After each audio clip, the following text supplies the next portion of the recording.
menyerahkan hati dan pikiran kami ke dalam tangan kuasa-Mu. Kami ingin mendengarkan suara Tuhan. Kami ingin mendengarkan firman Tuhan. Kami ingin mendapatkan sesuatu yang baru ketika kami membaca dan mendengarkan kebenaran firman Tuhan. Untuk itu ya Tuhan, berbicaralah kepada kami secara pribadi. Dan biarlah setiap dari kami mengalami perjumpaan pribadi dengan Engkau, sehingga hidup kami selepas ibadah ini akan mengalami pembaharuan, akan mengalami perubahan, dan hidup kami akan dikuatkan oleh karena firman Tuhan hidup dan kuat bagi kami. Terima kasih Tuhan, hamba-Mu yang penuh kelemahan, kekurangan dan ketidaksempurnaan Kau sempurnakan di bawah kaki salib-Mu. Di dalam satu nama Tuhan Yesus Kristus yang menjadi Tuhan dan Juru Selamat hidup kami, kami berdoa dan mengucap syukur. Haleluya. Yang percaya katakan amin. Selamat malam Bapak Ibu Saudara. Apa kabar hari ini?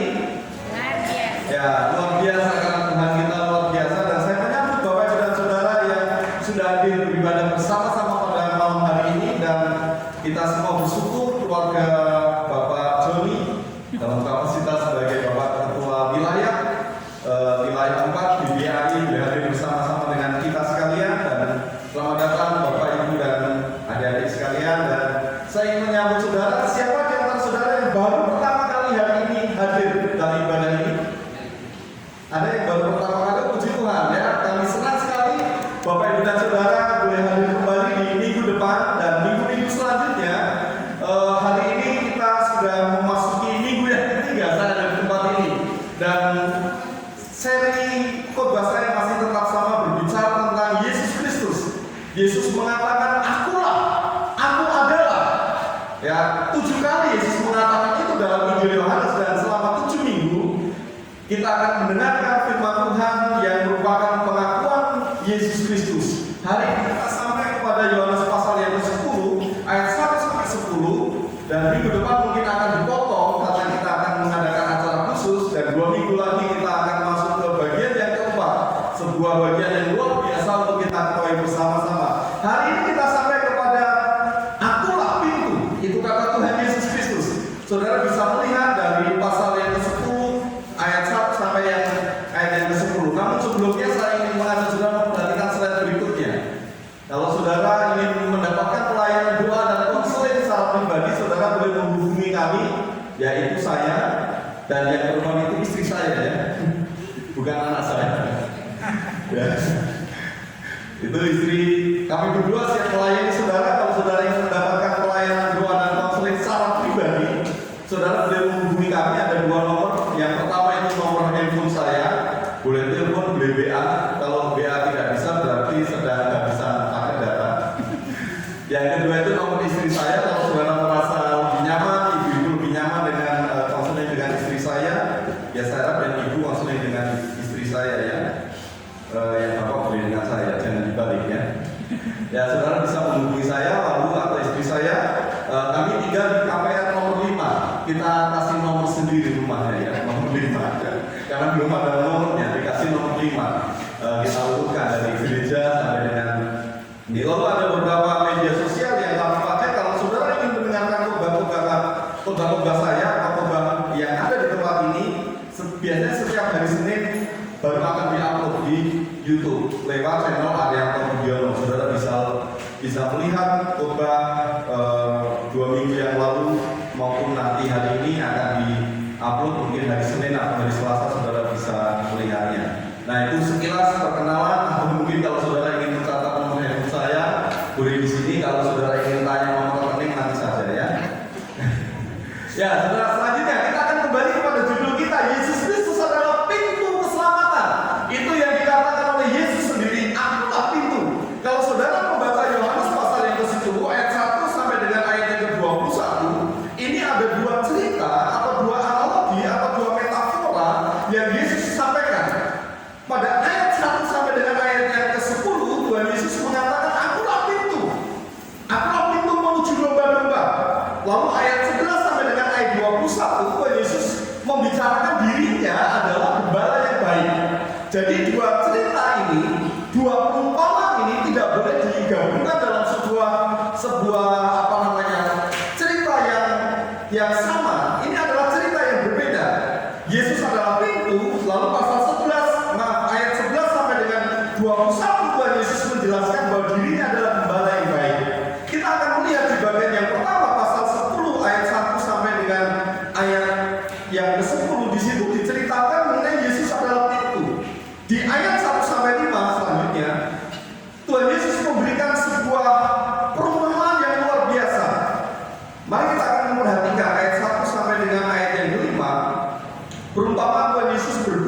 demikian, aku berkata kepadamu, sesungguhnya siapa yang masuk ke dalam kandang domba dengan tidak melalui pintu tetapi dengan memanjat tembok, ia adalah seorang pencuri dan seorang perampok. Tetapi siapa yang masuk melalui pintu, ia adalah gembala domba. Untuk dia, penjaga membuka pintu dan domba-domba mendengarkan suaranya, dan ia memanggil domba-dombanya masing-masing menurut namanya dan menuntunnya keluar. Jika semua dombanya telah dibawanya keluar, ia berjalan di depan mereka dan domba-domba itu mengikuti dia, karena mereka mengenal suaranya.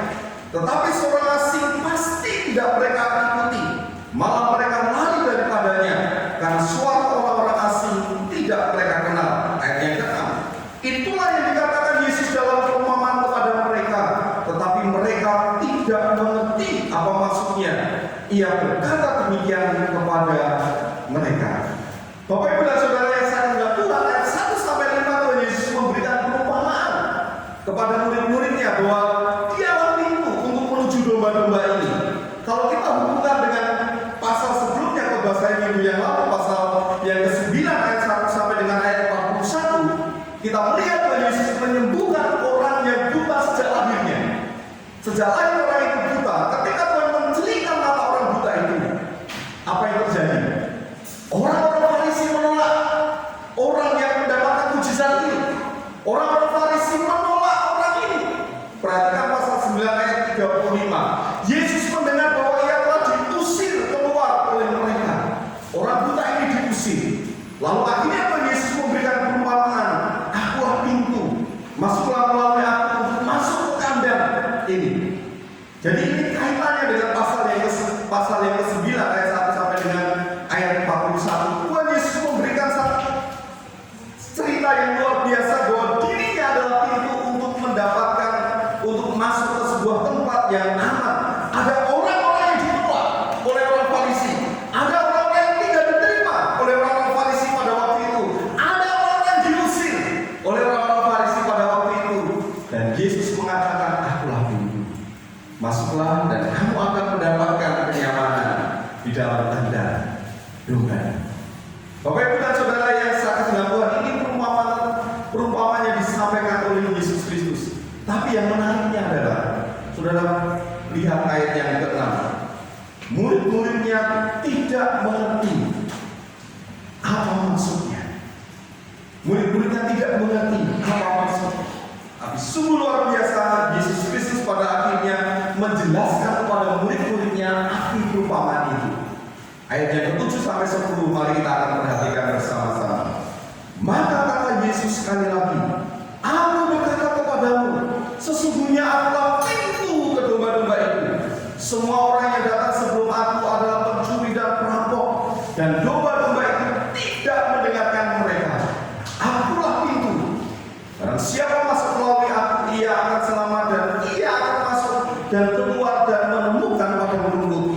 Pencuri datang hanya untuk mencuri dan membunuh dan membinasakan. Aku datang supaya mereka mempunyai hidup dan mempunyainya dalam segala kelimpahan. Yesus menjelaskan perumpamaan itu kepada murid-muridnya.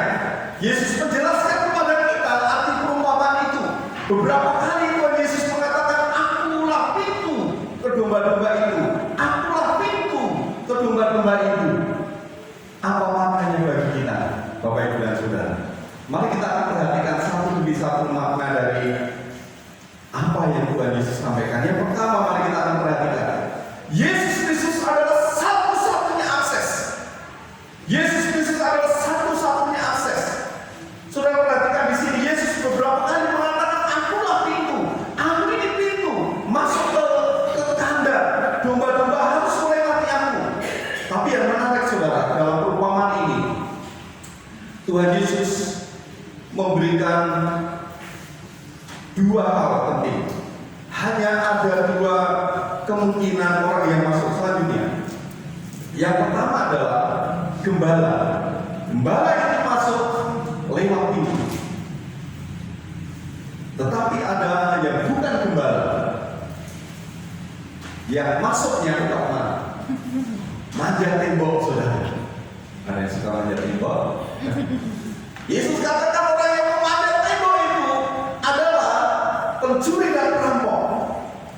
Ya, saudara perhatikan gambar ini. Ini kira-kira ya gambaran kandang domba pada waktu itu. Ketika orang-orang para gembala itu pergi ke padang rumput untuk menggembalakan domba-dombanya, ada banyak gembala yang berkumpul, ada banyak kelompok gembala, masing-masing punya domba. Ada yang 5, ada yang 10, ada yang 20, dan ada banyak. Lalu mereka bekerja sama untuk membangun kandang sementara di tengah padang rumput. Membangun kandang sementara dari tumpukan-tumpukan batu, dan hanya ada satu pintu untuk keluar masuk domba-domba itu. Jadi kalau gembala itu masuk, dia akan dikenali oleh dombanya akan mengenali gembalanya. Nanti di bagian yang kedua, di khotbah yang keempat, ya, khotbah seri yang keempat, saya jelaskan tentang bagian ini. Tetapi prinsipnya begini, ada yang masuk lewat pintu, ada yang masuk bukan lewat pintu, yaitu memanjat tembok. Dan Tuhan Yesus katakan yang masuk lewat pintu adalah gembala, dan yang masuk ke kandang itu tetapi melompat tembok adalah pencuri dan perampok. Apa beda gembala dengan pencuri dan perampok? Bedanya adalah begini. Kalau gembala itu mengenali dombanya, kalau gembala itu akan menjaga dombanya, kalau gembala itu akan melindungi dombanya. Tapi pencuri dan perampok itu hanya ingin mencari keuntungan dari domba-domba itu. Dia ingin mendapatkan domba itu untuk keuntungannya pribadi. Domba-domba itu ini diambil untuk keuntungan pribadi, bukan untuk dikasih. Mungkin akan disembelih. Seperti kemarin ya, ada banyak domba yang disembelih, atau 2 hari yang lalu. Hanya mencari keuntungan sendiri, saudara. Kita termasuk golongan yang mana? Saya dan saudara termasuk gembala atau pencuri atau perampok. Kalau hidup kita masih mementingkan diri sendiri, kalau hidup kita masih hanya ingin mencari kepuasan diri sendiri, mungkin tidak ada bedanya kita dengan para pencuri dan perampok ini. Para gembala ini sangat mengasihi dombanya. Para gembala ini sangat mengerti kebutuhan dombanya. Dia melindungi, dia menjaga, sehingga Tuhan Yesus mengatakan para gembala ini masuk melalui aku. Aksesnya hanya lewat Yesus. Kalau saudara mempercayai Yesus Kristus sebagai Tuhan dan Juru Selamat, kalau saudara mempercayai Yesus Kristus satu-satunya akses menuju bawah ke surga, menuju ke surga, maka saudara tidak boleh lagi mementingkan diri sendiri. Tidak boleh hanya mencari kepuasan bagi diri sendiri. Ada banyak orang yang sekarang ini berusaha mendapatkan semuanya untuk dirinya, mendapatkan kekayaan untuk dirinya, mendapatkan untuk kepuasan hatinya.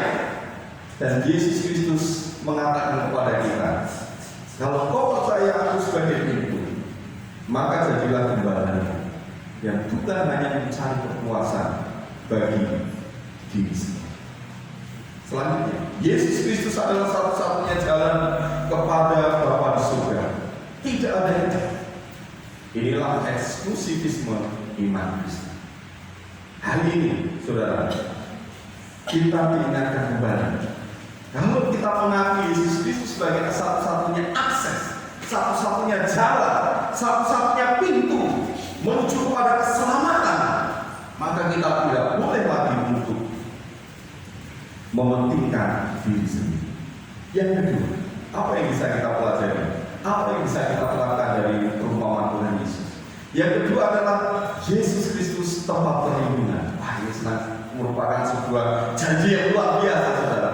Kalau mendengar tentang perlindungan, kita senang sekali karena kita dijagai, karena kita dilindungi, karena kita dijauhkan dari berbagai macam kesulitan hidup. Saya yakin percaya Bapak Ibu dan Saudara senang, termasuk saya, ketika hidup kita dilindungi oleh Tuhan, hidup kita diberkati oleh Tuhan. Dan ketika Yesus mengatakan, akulah pintu berfungsi bukan hanya untuk akses keluar masuk, saudara, tetapi juga pintu berfungsi untuk menjaga tempat itu dari orang-orang jahat yang masuk sembarangan. Setiap dari kita, rumah kita punya pintu. Nggak ada yang tanpa pintu ya.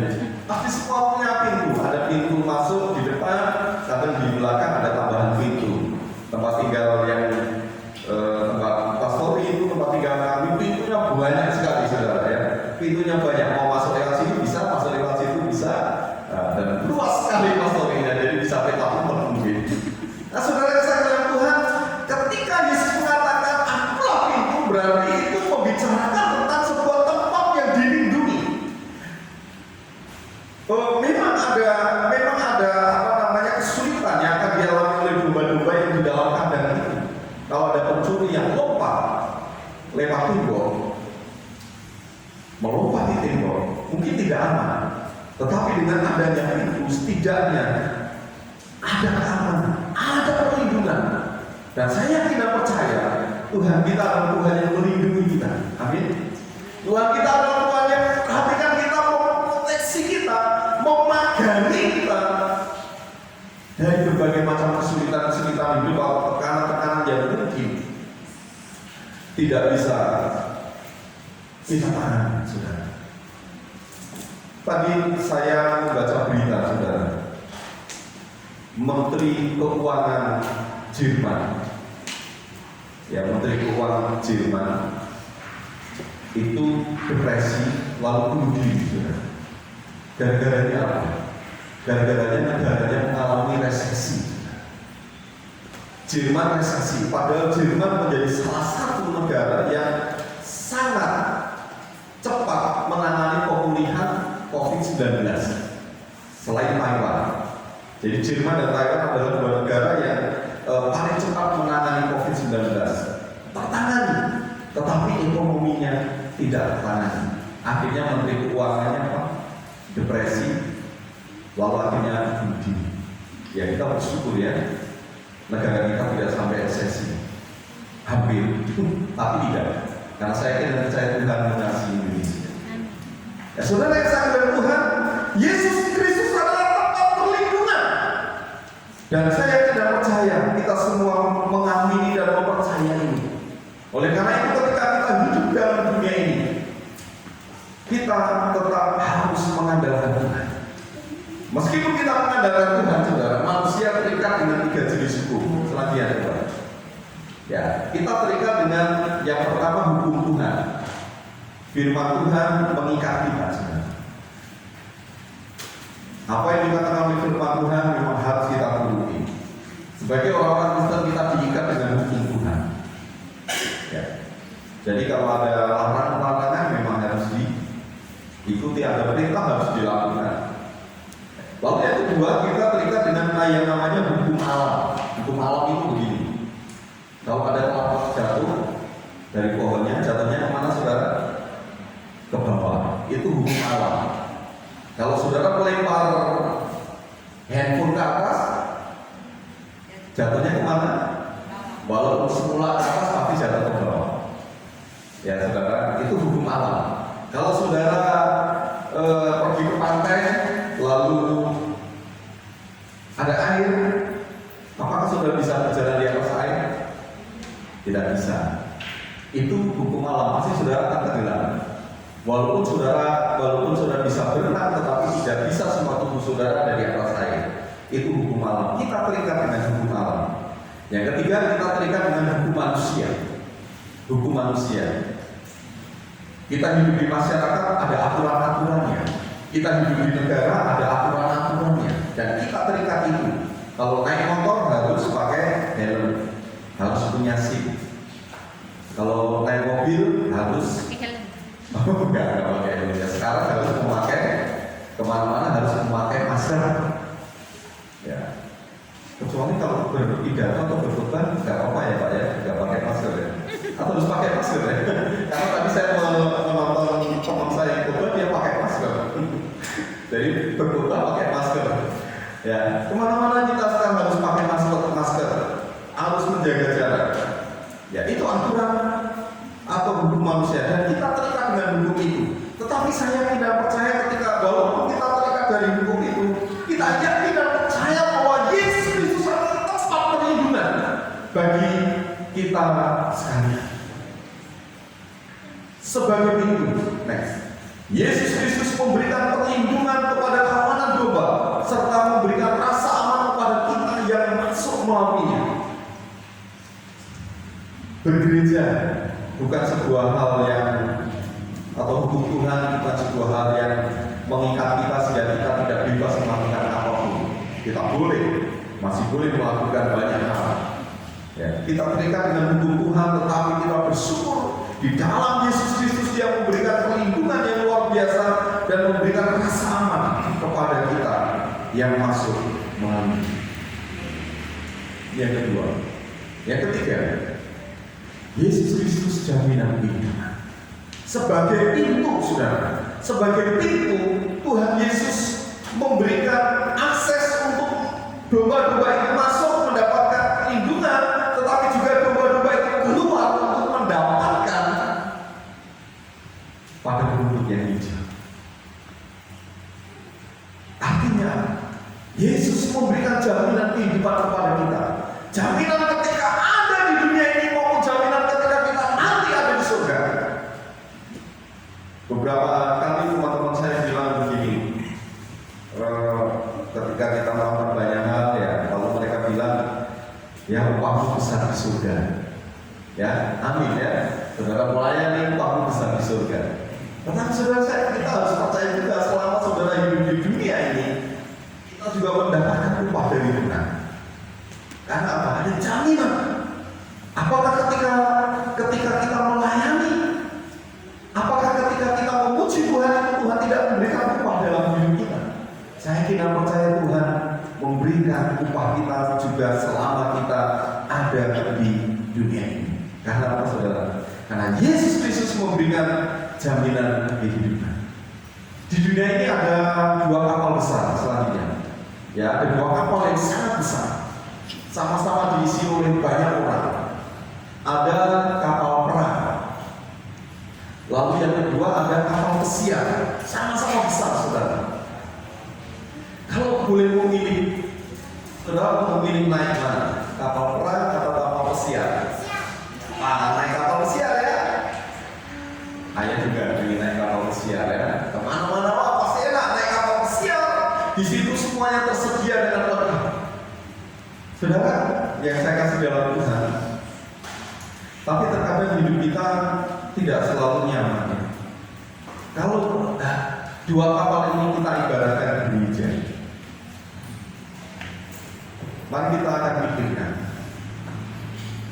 Ketika gereja ini dianggap sebagai kapal pesiar, banyak orang menganggap ketika kita datang ke gereja lalu nyanyi memuji Tuhan, katanya manis-manis, ya. Lalu bermain musik dengan luar biasa, menikmati hadirat Tuhan, sampai mengatakan aku tidak mau meninggalkan tempat ini. Itu jadi kayak kapal pesiar. Padahal hidup tidak seperti itu. Ya, coba perhatikan kapal perang. Apa fungsinya kapal perang? Kapal perang di situ adalah tempat berlatih, tempat diperlengkapi. Kalau ada tentara-tentara yang diutus untuk berperang keluar lalu pulang dengan luka-luka, dia kembali lagi ke situ diobati, dipulihkan, dikuatkan kembali. Dan gereja harus seperti itu. Dan jaminan Yesus Kristus itu seperti itu. Ketika kita bergereja, kita bukan hanya menikmati saja, menikmati yang nyaman, menikmati yang enak. Kita akan diutus keluar untuk berperang di sana, menjalankan misi, mengabarkan kabar baik, menjadi saksi Kristus di tengah-tengah dunia ini. Lalu mungkin kita lelah, atau sesekali kita kalah. Gereja harus memulihkan. Gereja harus memulihkan. Kita harusnya bersyukur. Gereja hidup kita, Gereja Baptis Anugerah Indonesia, saya kira menjadi tempat memulihkan banyak orang. Gereja ini harus mencontoh gereja Indonesia, tempat memulihkan orang yang terluka, mungkin terbuang, memulihkan mereka, membangkitkan mereka kembali, supaya mereka benar-benar mengenal Kristus. Yesus memberikan jaminan kehidupan. Ketika nanti kita keluar dari tempat ini, kita harus berani menjadi saksi, menunjukkan kehidupan Kristen yang sesungguhnya, menyatakan kasih Kristus kepada orang-orang lain. Selama kita ada di luar sana nanti, Yesus menjaga kita, memberikan jaminan kepada kita sekalian, jaminan kehidupan dan pemeliharaan yang luar biasa. Yesus Kristus adalah tempat perlindungan yang paling aman. Bersamanya disediakan kehidupan yang berlimpah. Hari ini Yesus mengatakan, beberapa kali itu Yesus mengatakan, Akulah pintu kepada kehidupan yang berlimpahan. Bagaimana dengan kehidupan kita, Bapak Ibu dan Saudara? Apakah kita sudah mempercayai Yesus Kristus sebagai satu-satunya akses, satu-satunya tempat perlindungan, dan satu-satunya jaminan kehidupan di dalam kehidupan kita? Apakah kita masih hanya ingin mengandalkan diri kita sendiri, kekuatan kita sendiri, atau apakah kita masih mengandalkan kemampuan kita sendiri? Hari ini saya ingin mengajak kita sekalian untuk merenungkan kembali kebenaran firman Tuhan. Nah, mari kita akan tunduk kepala dan berdoa.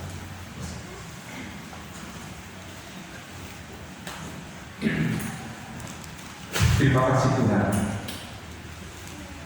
firman yang telah kami baca, kami dengarkan, dan kami renungkan bersama-sama pada malam hari. Meteraikan firman ini di dalam hati dan pikiran kami masing-masing, sehingga firman ini Tuhan akan bertumbuh, berakar, berbuah di dalam kehidupan kami.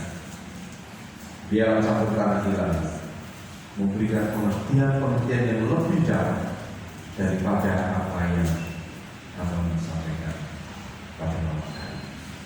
Roh Kudus akan terus berkarya di dalam diri kami. Terpujilah nama Tuhan dari sekarang sampai selama di dalam nama Tuhan Yesus Kristus. Haleluya. Tuhan Yesus memberkati kita.